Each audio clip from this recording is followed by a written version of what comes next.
A girl in a wheelchair was shoved to the ground in front of everyone. Most students stood frozen, except one boy, who refused to stay silent. What followed turned the entire school upside down. It happened in less than 3 seconds. Jasmine Ellis was halfway down the east hallway of Eastmont Middle School, her fingers pressed lightly on the joystick of her motorized wheelchair. She had science next period, room 213, top floor, and was already running late because her homeroom teacher kept her back to check in. She hated that. Always the check-ins. Like people thought her silence meant something was wrong. She was focused on the tile pattern ahead, zoning out the shuffle of backpacks and sneakers. Then, without warning, a shoulder clipped hers hard. Her chair tilted. She gasped. Before she could react, she was on the floor. The impact wasn't loud, but it was enough to freeze a dozen students mid-step. Jasmine's backpack slid forward. Her spiral notebook flipped open, pages skimming across the hallway like leaves. Someone gasped. A few laughed. And then the silence cracked. "Yo, what the hell, Tyler?" one kid muttered. But Tyler Granger just smirked. He stood over Jasmine like he'd dropped a soda can, not a person. He was tall for 8th grade, wore a grey hoodie that said "still winning," and had that expression kids like him always wore, like nothing could touch him. His friends behind him looked uncomfortable, but none of them moved. "Not yet. Didn't see her," Tyler said casually, not even glancing down. "Move faster next time." Jasmine didn't speak. She was on her side now, one wheel of her chair still spinning. Her arm was twisted under her body. Her voice stayed lodged in her throat. Someone started recording. Her lips parted, maybe to cry or maybe to scream, but nothing came out. From the edge of the hallway, near the lockers, someone else did move. Micah DeShawn, 7th grade. Quiet kid. Sat near the back in history. Never got picked for kickball. People said he was smart, but not much else. He walked fast and low, like he didn't want attention.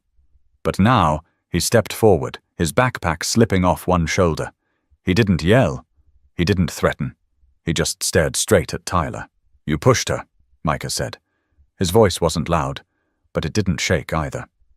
Tyler scoffed. "It was an accident." Micah didn't flinch. "You looked at her before you did it." Tyler's smirk faded just a little.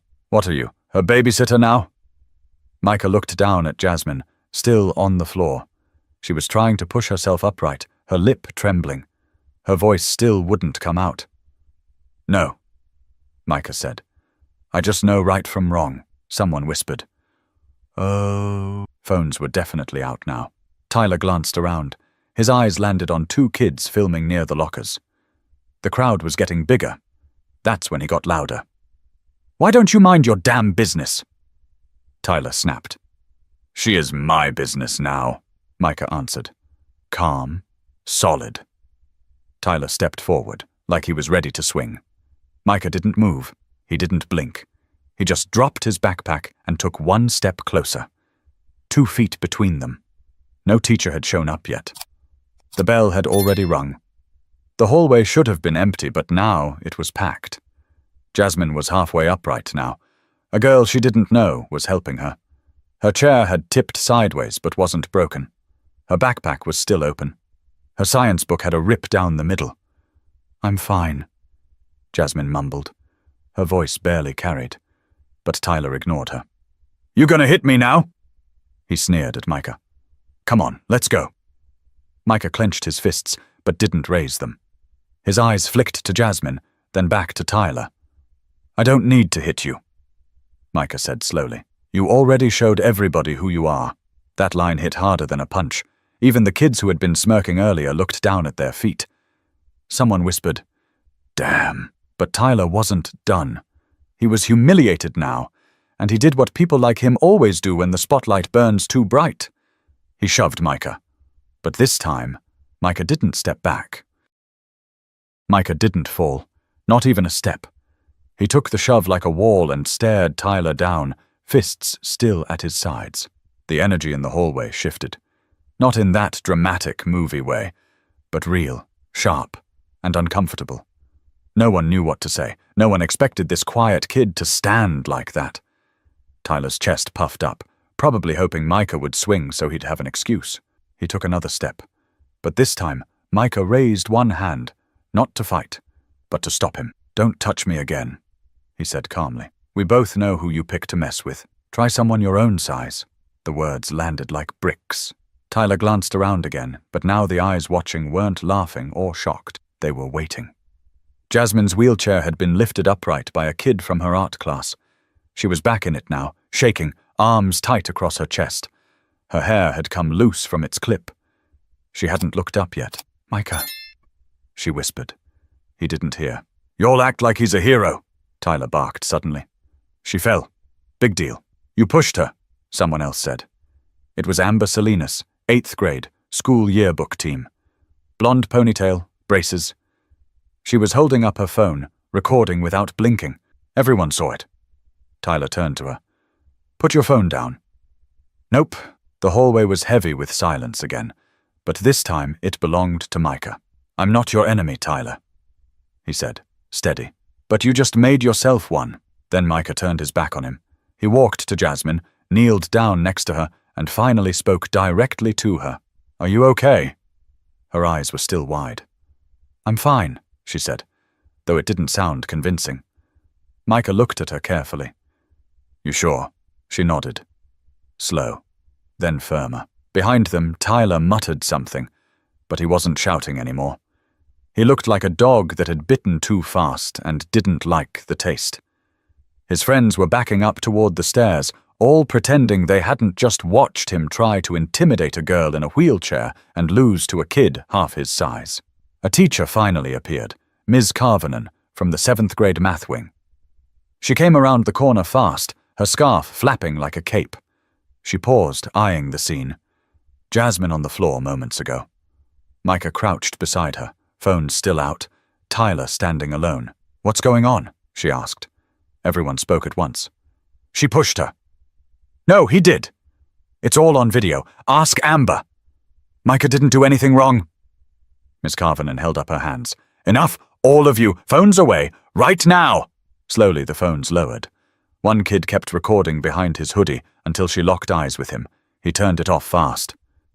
Ms. Carvenan walked to Jasmine. "Are you all right, sweetheart?" Jasmine stiffened. She didn't like being called that. She nodded. "I'm okay. Who helped you?"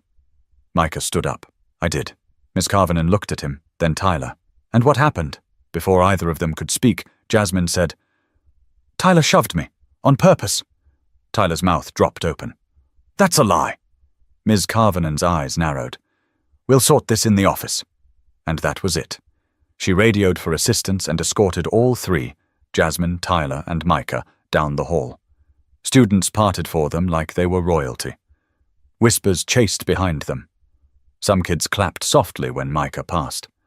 Others stayed quiet, unsure if this was the kind of thing you cheered for. Micah didn't respond to any of it. He just walked beside Jasmine, quiet again, but different now. Like the silence wasn't just his shield anymore.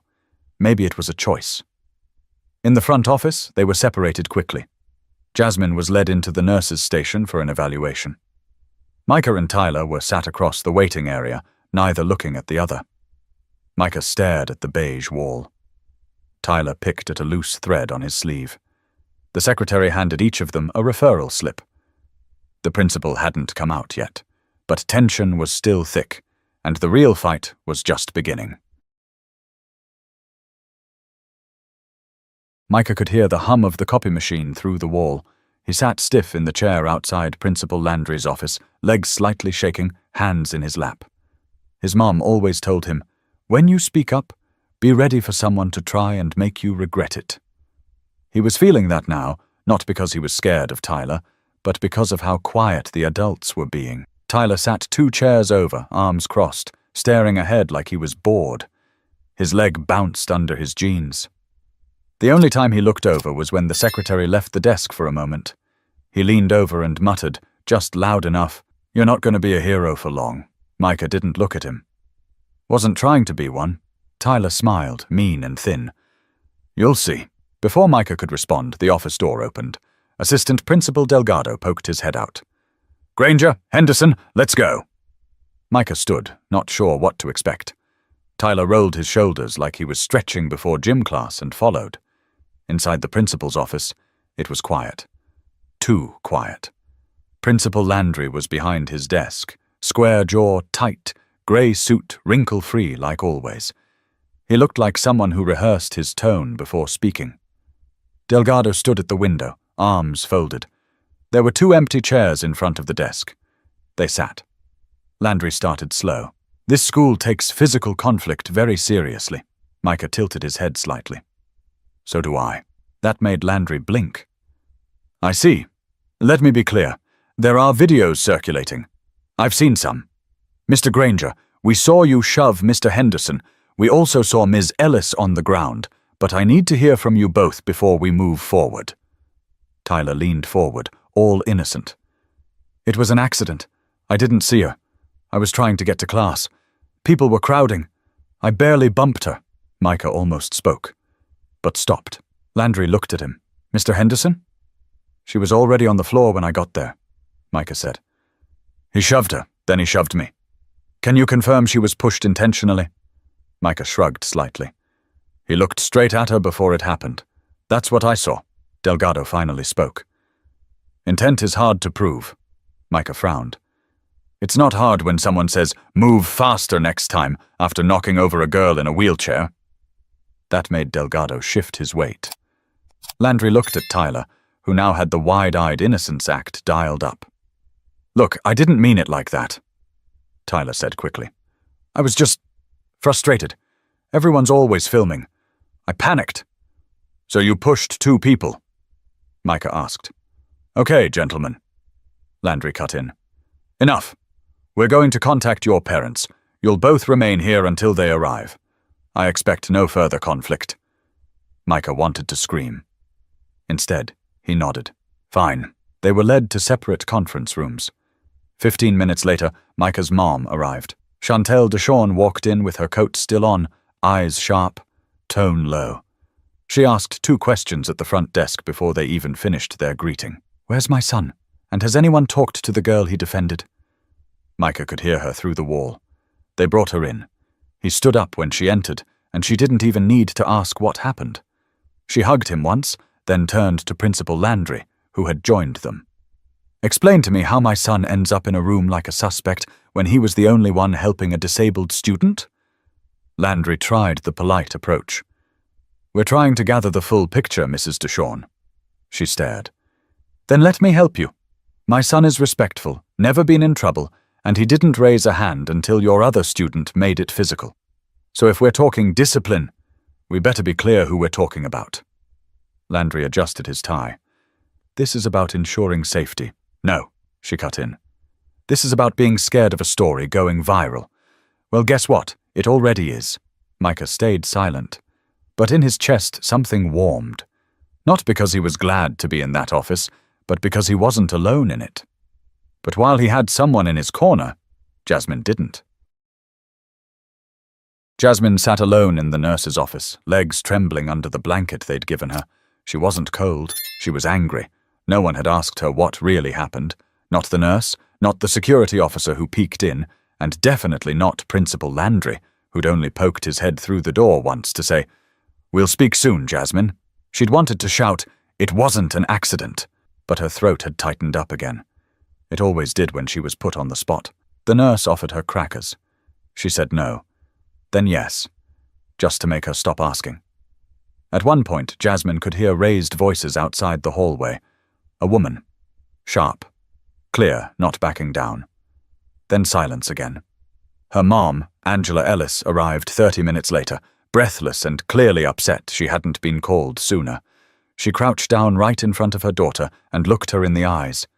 "Are you hurt?" "No, just my arm, a little." Angela reached for her elbow and gave it a gentle squeeze. "They said you were knocked out of your chair. You sure you're okay?" Jasmine hesitated, then whispered, "He did it on purpose." Angela stood up fast. "Okay, where's the principal?" The nurse tried to explain. "We're still piecing things together." "I don't need pieces," Angela said. "I need the full picture. Now." 10 minutes later, they were in Principal Landry's office too.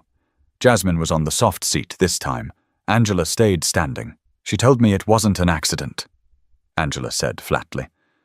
Landry kept his voice calm. I understand she feels that way, but several students gave conflicting stories. Let me guess. Angela replied.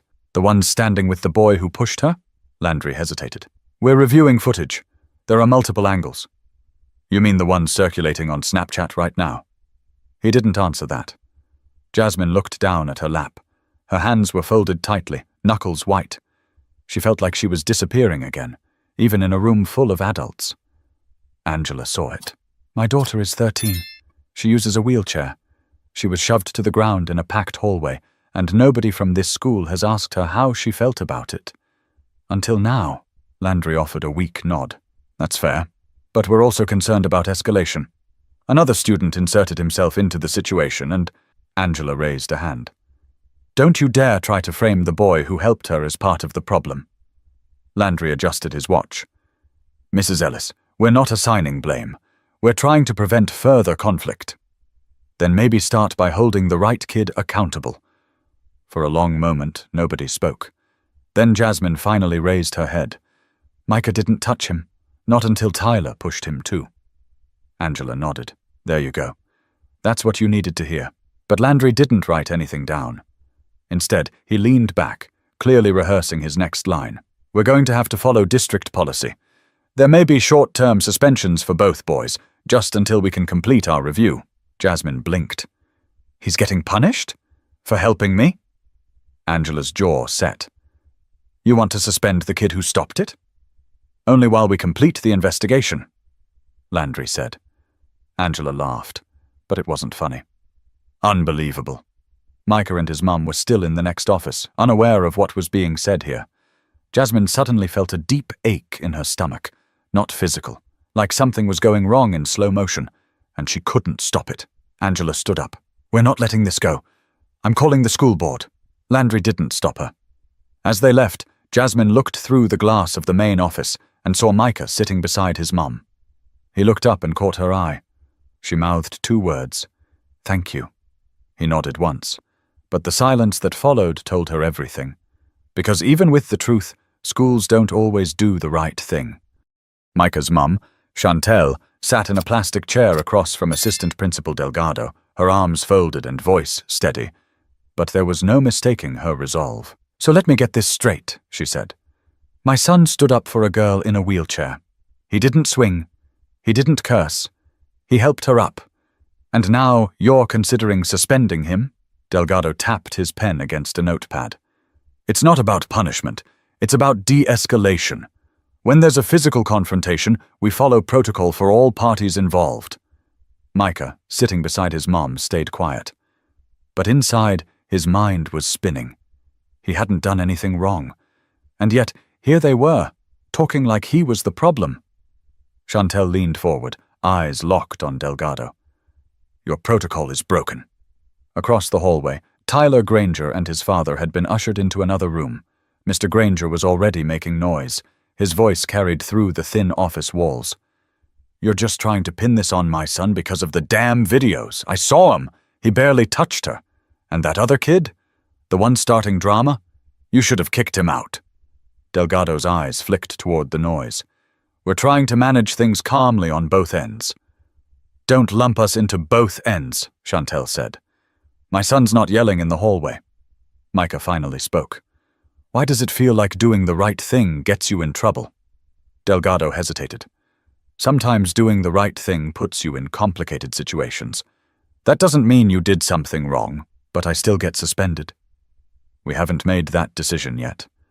Chantel took a breath, glanced at her son, then back at Delgado. You've seen the footage. You've heard the statements. If your decision is to punish Micah for stepping in, we'll be contacting legal representation and the press. Delgado blinked. That won't be necessary. We'll see, she said. Just then, Jasmine and her mom walked past the window. Chantel stood and opened the door for them. Angela Ellis stepped in without hesitation. I heard what's happening in here. You're suspending the boy who helped my daughter. Delgado rubbed his forehead. Again, no decisions have been finalized. Jasmine stood slightly behind her mom. She glanced at Micah and gave a small smile. He didn't do anything wrong. Angela pointed at her daughter. She fell. He helped. Your other student pushed both of them. So explain to me again what's under review. At that moment, Principal Landry entered the room. His tone was cool, but his collar was slightly loosened now. Stress was showing. We're trying to avoid escalation by keeping students separated for the next few days while we gather more perspectives, he said. So you're suspending Micah, Chantel said again. No, Landry replied. We're suggesting a voluntary at-home period. It's not formal. That's the same thing, Micah said quietly. Angela folded her arms. If you want to avoid escalation, maybe address the boy who started all of this, not the one who stopped it. Landry sighed, then nodded toward Delgado. We'll need some time. There will be a review panel tomorrow morning. Parents are welcome to attend. No final action will be taken until then. Micah and Jasmine both felt it, the way the air tightened in the room. They weren't being heard. They were being managed. Chantel looked at her son. We're going to that meeting. Angela nodded. So are we. The two mothers exchanged a brief look, one of understanding, maybe even respect. Micah finally exhaled. Angela turned to him and said softly, Thank you for helping my daughter. He gave her a small nod. I couldn't just stand there. Chantel looked at her son like she was seeing him fully for the first time, not just as her child, but as someone stepping into something bigger than himself. But outside the office, the school wasn't done picking sides. By lunch the next day, Eastmont Middle felt like a shaken soda can, ready to blow. It wasn't just the incident anymore. It was the reaction. Word had spread fast. Videos from the hallway were everywhere. Snaps, stories, text chains. Nobody cared about the school's official email saying there was an altercation involving students. Kids had seen it with their own eyes. They saw Jasmine hit the floor. They saw Micah step up. And they saw Tyler push him. But what they didn't see, what made people whisper in the cafeteria, between lockers, in group chats, was how the adults were handling it. Micah was out. Jasmine too. Tyler was back in class like nothing happened. Micah got suspended for that? A 7th grader asked at a lunch table near the back. Man, that's foul. Nah, another corrected. They said it's a voluntary leave. Same thing. Amber Salinas had her phone open again. She wasn't just filming anymore. She was organizing. There's going to be a walkout tomorrow, after second period. We're making signs after school. Who's coming? A few kids hesitated. Not because they didn't agree, but because they weren't sure if standing up was safe. Meanwhile, in Ms. Braddock's history class, the energy was different. She was one of the few teachers not pretending this hadn't happened. After roll call, she pulled up a stool, sat down, and looked at her 7th grade class without opening the textbook. Before we start today, she said, we need to talk. The room went quiet. I know what happened yesterday is on your minds, she continued. Some of you saw it. Some of you didn't. But all of you are part of this school. So we're not going to ignore it. A girl raised her hand slowly. Are we allowed to talk about it? Miss Braddock nodded. Yes, respectfully. A boy near the window spoke up. I don't get why Tyler didn't get sent home. Another student jumped in.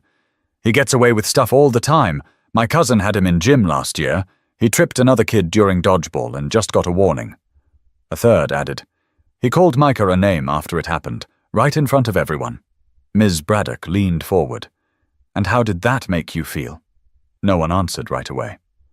Then a quiet voice said, like the school picks who it wants to protect. Everyone turned. It was Jasmine. She had come back that morning, unannounced. No fanfare, just rolled into class during first period like it was any other day. But it wasn't. Now she was speaking for the first time. Micah didn't deserve to get punished, she said. He didn't do anything wrong. He helped me.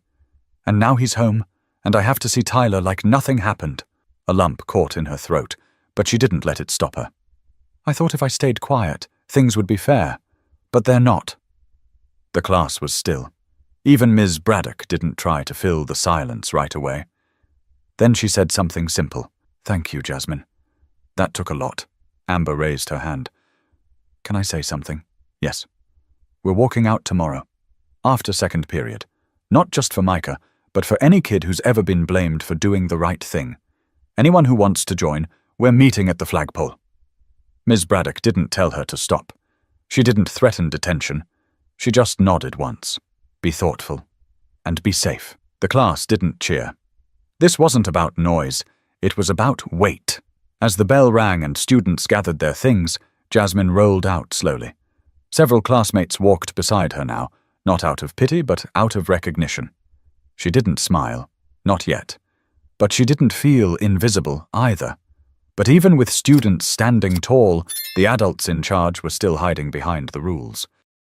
By 9:47 a.m. the next morning, Eastmont Middle's flagpole had never seen so many students. Dozens stood outside, arms crossed, signs high, jackets zipped against the wind. Some signs read, "Justice for Micah." Others had Jasmine's name, bold and underlined. One just said, "Do better, Eastmont." Inside the school, the phones were ringing off the hook. Parents, reporters, district reps. Teachers poked their heads out of classrooms while the front office scrambled to figure out what to say. And in the small conference room near the principal's office, Micah sat with his mom. He had put on his best polo shirt and cleanest sneakers. He didn't feel brave, just tired.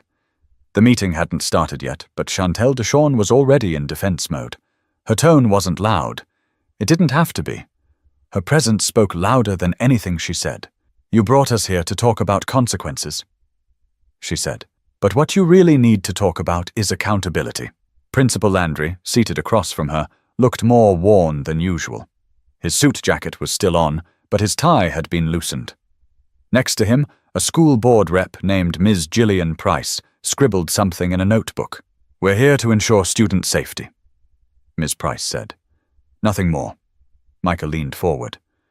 "Then why's the guy who started it still walking around like he didn't do anything?" Ms. Price paused. "There are privacy limitations. We can't discuss disciplinary actions taken against other students. That's convenient," Chantel said. The door opened again, and Angela Ellis walked in with Jasmine beside her. Jasmine wore a grey hoodie and fingerless gloves, her hands gripping the armrests of her chair. Landry stood. "Miss Ellis, we didn't expect you." "Well, here we are," Angela said. "My daughter has something to say." Miss Price looked hesitant. "We weren't expecting public comment," Angela cut her off. "This isn't public comment. This is a student speaking about what happened to her." Everyone looked at Jasmine. She took a breath. "Micah stood up for me. He didn't yell. He didn't push. He didn't even curse. He just said the truth.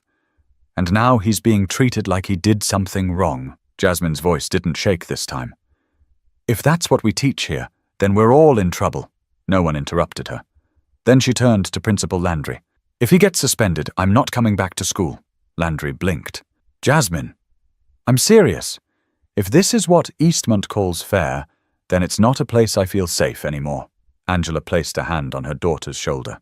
"And you're not the only parent thinking that." Silence spread across the table. Miss Price scribbled something else. Landry looked like he was about to speak, but didn't. Micah looked down at his hands. His palms were sweating. He wanted to disappear, but he also wanted to stand right there and tell them that this system was broken. Instead, Chantel stood for him. "We're not asking for special treatment," she said. "We're asking for justice, for basic sense. My son stood up for someone who needed help. If this school punishes him for that, then it's not just failed him, it's failed all of them." The room sat with it. Finally, Ms. Price spoke again. "We'll be re-evaluating the decision by this afternoon. Thank you for coming in." She said it like the meeting was over. Angela grabbed her purse. Jasmine turned her chair toward the door. Chantel nodded once and led Micah out. In the hallway, they passed a row of windows. Outside, the students at the flagpole were still standing. Micah paused. A 7th grader named Nico saw him and raised a fist high in the air. One by one, others followed. Micah didn't raise his hand. He just pressed his palm to the glass for a moment. No words. Just that. Then he turned away. But decisions made behind closed doors don't stay buried forever. By the end of the week, Micah was back in class. No official announcement. no email blast, just his name returning to the attendance sheet like nothing had ever happened. But everyone knew. They had all seen the videos, heard the whispers, watched the walkout. Tyler wasn't in school that day. Rumors said he'd been transferred to an alternative program. The district wouldn't confirm anything, of course. Privacy laws, they said. But to Jasmine and Micah, the silence was its own kind of answer. In Ms. Braddock's history class, the chairs were set up in a circle. She had cleared her lesson for the day and gave the students space to talk. No grading, no pressure, just conversation. Micah sat between Jasmine and a boy from gym class who gave him a quiet nod when he entered. "I didn't know what to say when it happened," the boy admitted. "I saw it. I just froze." Micah gave a half smile. "It's okay. I get it." Jasmine spoke next. "People keep telling me I was brave for coming back to school, but I wasn't brave. I was tired. I didn't want to let them win." Ms. Braddock asked, "What do you think winning means? Making us feel small?" Jasmine said, "Like our voice doesn't count," a girl across the circle added. "But it does. That's why we walked out." Ms. Braddock nodded. "That's right, and speaking up is never easy, but it's how things start to change." Micah wasn't sure how he felt about the word change. Nothing really looked different. Same teachers, same walls, same lunch trays. But something instant felt shifted, like he'd stepped over a line and couldn't go back to being invisible again. At lunch, Jasmine and Micah sat together for the first time. Not out of obligation, but choice. A few students joined them. Not friends. Not yet. But close enough to sit. Jasmine looked across the table. "You ever think about how this all started?" Micah shrugged. "Yeah." A shove. She shook her head gently. "No, before that. The fact that I had to be scared in a hallway just because someone thought I didn't belong." Micah glanced around. Kids were laughing, eating chips, tossing grapes like basketballs. Life moved on fast, but not for everyone. Later that day, as the halls emptied out, Micah passed the display case near the main office. It had a slogan above it in bold blue letters: respect, responsibility, courage. He stood there for a long second, then took out a folded piece of paper from his backpack and taped it under the glass. In neat handwriting, it read, "Courage isn't loud. It's showing up when no one expects you to." The next morning, someone had added a second paper underneath, "And refusing to sit down when silence is easier." J.E. It wasn't much. But it meant everything. At the next PTA meeting, Angela Ellis and Chantel DeShawn both spoke. They didn't ask for anyone to be fired. They didn't demand headlines. They asked for policy changes, real ones. Conflict training for staff, a public review of discipline procedures, a way to ensure students who speak up aren't punished for doing what adults are supposed to do. The room was quiet. But this time, no one looked away. In the weeks that followed, things didn't magically become perfect. There were still problems, still whispers, still teachers who didn't quite know what to say. But Micah wasn't alone in the hallway anymore. Neither was Jasmine. And that mattered. It always starts with one moment.